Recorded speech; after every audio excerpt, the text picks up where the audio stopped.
বিদ্যালয়ে অনুপস্থিত থেকেও প্রধান শিক্ষকের সহযোগিতায় নিয়মিত বেতন ভাতা তুলছেন নৈশপ্রহরী।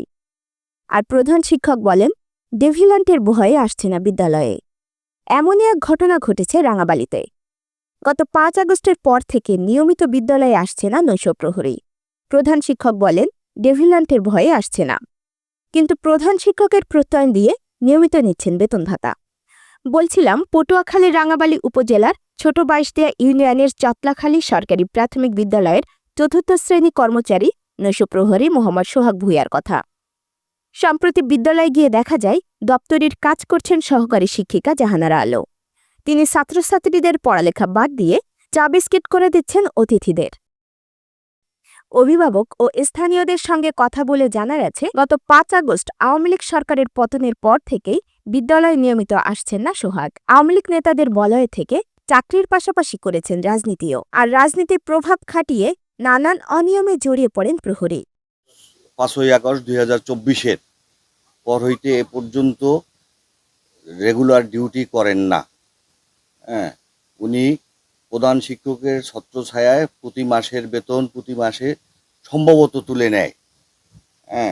বিদ্যালয়ের জমিদাতা আব্দুল জলিল খলিফা জানান, প্রধান শিক্ষকের সহযোগিতায় বিদ্যালয়ে না গিয়েও নিয়মিত বেতন ভাতা তুলছেন। জমিদাতা খালেক ফরাজি বলেন, বিগত সময় বিদ্যালয়ের ম্যানেজিং কমিটির সভাপতি ছিলেন আব্দুল মান্নান হং তার বিশ্বস্ত হওয়া তিনি নৈশপ্রহরী চাকরি ভাগিয়ে নেন। করতেছি, আমি দেখতে আছি স্কুলে কোনো ক্লাস হয়, গুড়েঘাটের দিকেই আমার দোকানে, আমার পাশেই দোকান, সেখানে তো শোয়া খাইছে, হে বড় লম্বা, হ্যাঁ না না শোয়া খাস নেই। 1 দিন 2 দিন 3 দিন 4 দিন 10 দিন 15 দিন 20 দিন কোনো ক্লাসই করে না। হ্যাঁ মামলা জায়গা জমি লইয়া দেই, দৌড়দৌড়ি করে। বিগত দিন কত যে মামলা আছে তাদের আল্লাহ তাআলা জানে। তার স্ত্রীর মামলা, তার জমা জমিনের মামলা, হে ক্লাস করে না। হে দপ্তরি একজন, দপ্তরি সাজ্জা হে ক্লাসে আছে। মাস্টার সাহেব জিগাই, হেডমাস্টার সাহেব এটা জিগাই, কি স্যার আপনার দপ্তরি কোথায়? হ্যাঁ কোথায় গেছে তো বলতে পারি না। হে পটুয়াখালী হ্যাঁ মামলা আছে নাকি, সেখানে গেছে।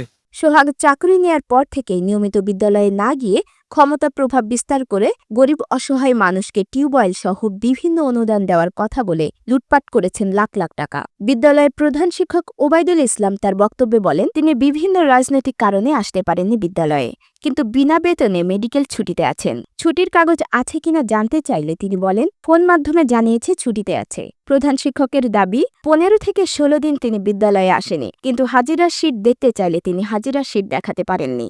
হাজিরা শীট নাকি ৪র্থ শ্রেণীর কর্মচারী নৈশপ্রহরীর কাছে থাকে। আমার জানা মতে সোহাগ ভূঁইয়া 15-16 দিন বিদ্যালয়ে অনুপস্থিত। সে বিদ্যালয়ে উপস্থিত হতে পারে নাই, বিভিন্ন রাজনৈতিক কারণে সে বিদ্যালয়ে আসতে পারে নাই।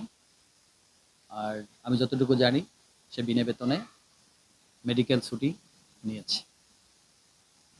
আর একটা জিনিস আমাকে প্রশ্ন করছে, তার হাজিরা শীটটা কোথায়।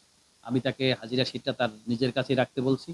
ওটা মাস গেলে সে আমার কাছে আনে, তখন আমি দেখি, কিন্তু তার হাজিরা সেটা আমি সবসময়। অভিযোগের বিষয়ে জানতে একাধিকবার ফোন দিলেও ফোন রিসিভ করেনি অভিযুক্ত সোহাগ ভূঁইয়া। উপজেলা শিক্ষা অফিসার দেবাশিস বলেন, নৈশপ্রহরী যারা আছেন তাদের অ্যাপয়েন্টিং অথরিটি হচ্ছে প্রধান শিক্ষক। আমি প্রত্যয়ন সাপেক্ষে বেতন ভাতা দিয়ে থাকি। কোনো কারণে অনুপস্থিত থাকলে অভিযোগের ভিত্তিতে আইনানুগ ব্যবস্থা গ্রহণ করা হবে। নৈশপ্রহরী যারা আছে তাদের অ্যাপয়েন্টিং অথরিটি হচ্ছে প্রধান শিক্ষক। সেখানে নো ওয়ার্ক নো পে ভিত্তিতে তারা বেতন ভাতা পাবে। আমি প্রত্যয়ন সাপেক্ষে তাদের বেতন ভাতা দিয়ে থাকি। তিনি যদি কোনো কারণে অনুপস্থিত থাকে, অভিযোগের প্রেক্ষিতে আইনানুগ ব্যবস্থা গ্রহণ করা হবে। রাঙাবালী পটুয়াখালীর স্টাফ রিপোর্টার মোহাম্মদ পারভেজ হাওলাদারের তথ্যচিত্রে আয়েশা আক্তার, দৈনিক সরেজমিন বার্তা।